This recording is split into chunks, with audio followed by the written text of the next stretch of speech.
Nurse ने अपना चेहरा ढक लिया और उठकर इधर उधर देखने लगी, लेकिन वहां कोई नहीं था। चेहरे पर पड़े हथेली के निशान ने साबित कर दिया कि यह सपना नहीं था। नर्स को लगा कि कोई उसके साथ मजाक कर रहा है, लेकिन उसने सिर घुमा लिया। लूसी ने कसम खाई कि वो अब कभी नाइट शिफ्ट में काम नहीं करेगी जब तक कि वो एलन मस्क के लिए बच्चा पैदा न कर दे। लूसी मरीज को इंजेक्शन देने ही वाली थी कि अचानक उसे धुंधली सी गुनगुनाहट सुनाई दी। वो सावधानी से बाहर जाकर देखने लगी। गलियारा खाली था, लेकिन गुनगुनाहट बंद नहीं हुई। लूसी ने खुद को शांत रखने की कोशिश की और वापस काम पर लौट आई, लेकिन गलती से आयोडीन टिंचर गिरा दिया और अपने कपड़े खराब कर लिए।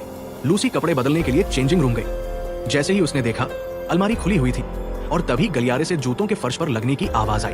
अचानक एक आकृति कांच की खिड़की के पास आई। लूसी ने संकोच से आवाज लगाई, लेकिन किसी ने जवाब नहीं दिया। वो देखने के लिए उसके पीछे दौड़ी। गलियारे में अब भी कोई नहीं था। लूसी अब पूरी तरह घबरा चुकी थी।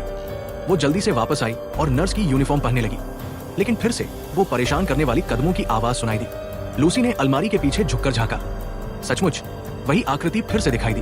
वो व्यक्ति नर्स की टोपी पहने हुए था और अजीब तरह से व्यवहार कर रहा था।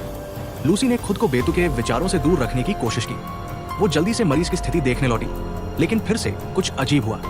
लूसी मरीज को दर्द निवारक इंजेक्शन लगाने जा रही थी। मरीज ने कहा कि उसे अभी अभी इंजेक्शन लगाया गया है। मरीज ने दावा किया कि नर्स ने काला लबादा पहना हुआ था।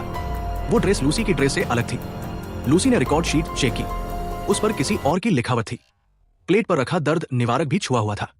लूसी को लगा कि कोई शरारत कर रहा है। वो गुस्से में सामान्य मरीज वार्ड में गई और बेका से पूछा कि क्या उसने मरीजों को कोई दवा दी है। आखिरकार इस इमारत में सिर्फ 3 नर्स थी। बेका और एलिस दोनों को दूसरों के साथ मजाक करना पसंद था। बेका ने लूसी से कहा कि वो ज्यादा शक न करे। गहन चिकित्सा कक्ष की चाबी सिर्फ लूसी और डॉक्टर के पास थी। बाकी कोई वहां घुस ही नहीं सकता था। बेका को लगा कि लूसी ने दरवाजा ठीक से बंद नहीं किया होगा। यह सुनकर लूसी थोड़ी शांत हो गई। अगर ये बेका और एलिस की शरारत नहीं थी, तो वो अजीब साया और अनजान गुनगुनाहट कहां से आई? आखिर वो कौन था जो बुरी नियत से वहां था? उसी समय लूसी के पीछे की लाइट टिमटिमाने लगी और डरावनी कदमों की आवाज फिर गूंज उठी।